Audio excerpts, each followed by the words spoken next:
আসসালামু আলাইকুম রহমতুল্লাহি বারকাতু। শিয়া সম্প্রদায়ের মাঝে মুতা বিবাহ তথা কন্ট্রাক্ট ম্যারেজ এটি তারা ইবাদত হিসেবে গণ্য করে এবং তাদের এই ইবাদত হিসেবে গণ্য করার জন্য কোরআন এবং হাদিসের অনেক দলিলকে তারা বিভিন্ন ধরনের অপব্যাখ্যা করে থাকে এবং এই অপব্যাখ্যার দ্বারা তাদের এই মুতা বিবাহ তথা কন্ট্রাক্ট ম্যারেজকে শরীয়ত সিদ্ধ করার জন্য তারা বিভিন্ন ধরনের অপব্যাখ্যার মাধ্যমে মিথ্যাচার করে থাকে। প্রসঙ্গত আজকে আমি মুতাবিবাহকে তারা যে তাদের ধর্মীয় ইবাদত হিসেবে গণ্য করে থাকে এবং শরীয়তকে যে অপব্যাখ্যা করে তার একটি উদাহরণ দিব। আল্লাহ রসুল সাল্লাহ সাল্লাম তিনি এই মুতাবিবাহকে ইসলামী শরীয়তে প্রাথমিক পর্যায়ে এটি সিদ্ধ ছিল অর্থাৎ অনুমোদিত ছিল। পরবর্তীতে রাসূল সাল্লাল্লাহু সাল্লাম এই মুতাবিবাহকে হারাম সাব্যস্ত করেন খায়বারের যুদ্ধে 7ম হিজরিতে।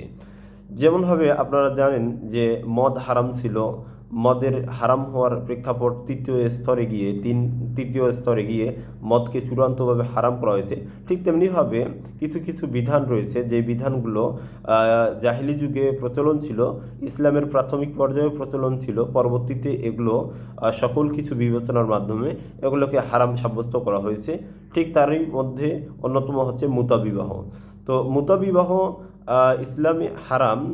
এই হারাম হওয়ার যে দলিল, অন্যতম একটা শক্তিশালী দলিল হচ্ছে আলী রাদিয়াল্লাহু আনহু থেকে বর্ণিত। আল্লাহ নবী সাল্লাল্লাহু আলাইহি সাল্লাম বলেছেন যে নাহা আন মুতাআতিন নিসা ইয়াউম খায়বার ওয়া আন লুহুমিল হুমুরিল ইনসাইয়া। অর্থাৎ রাসূল সাল্লাল্লাহু আলাইহি সাল্লাম খায়বারের যুদ্ধের সময় মুতাবিবাহ এবং গৃহপালিত গাধার গোশতকে হারাম করেছেন, যেটি বুখারী এবং মুসলিমের মধ্যে বর্ণিত হয়েছে। এই হাদিসকে বর্ণনা করছেন আলী রাদিয়াল্লাহু আনহু। অথচ আলী রাদিয়াল্লাহু আনহু শিয়া মাযহাব বা শিয়া সম্প্রদায়, তারা আলী রাদিয়াল্লাহু আনহু তাদের ইমাম হিসেবে গ্রহণ করে।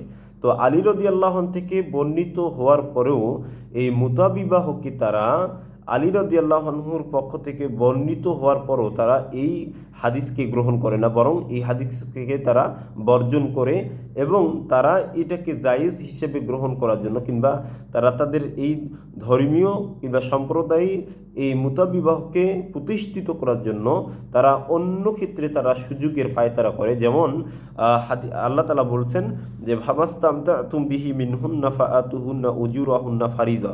সূরা নিসার মধ্যে আয়াত রয়েছে। এই আয়াত দিয়ে তারা দলিল দিচ্ছে যে আল্লাহ তাআলা এই আয়াতে বলছেন ইস্তিমতা, অর্থাৎ ইস্তিমতা দ্বারা উদ্দেশ্য তারা করছে যে মুতাবিবাহ, আল্লাহ তাআলা স্বয়ং মুতাবিবাহর আদেশ করছেন। দ্বিতীয়টা হচ্ছে উজুরাহুন্না, অর্থাৎ এই আয়াতের উজুরাহুন্না দ্বারা উদ্দেশ্য হলো মোহরানা। তারা এখানে উদ্দেশ্য করছে যে উজুরাহুন্না দ্বারা এখানে ভাড়া বা পারিশ্রমিক বোঝানো হয়েছে। যেহেতু শিয়া মাযহাবে তারা মুতাবিবাহ করে এবং কন্ট্রাক্ট ম্যারেজ করে পারিশ্রমিক কিংবা ভাড়া খাটার মাধ্যমে নির্দিষ্ট সময় পর্যন্ত তারা ভোগ করে থাকে, সেজন্য তারা উজুরাহুন্নার অর্থ করেছে যে এখানে হচ্ছে পারিশ্রমিক বা ভাড়া। আরও এরকম অনেক দলিল রয়েছে বা এরকম অনেক কিছু বক্তব্য রয়েছে, আমরা এগুলোকে পর্যায়ক্রমে পর্যালোচনা করবো ইনশাআল্লাহ। আসসালামু আলাইকুম রহমতুল্লাহি ওয়া বারাকাতুহু।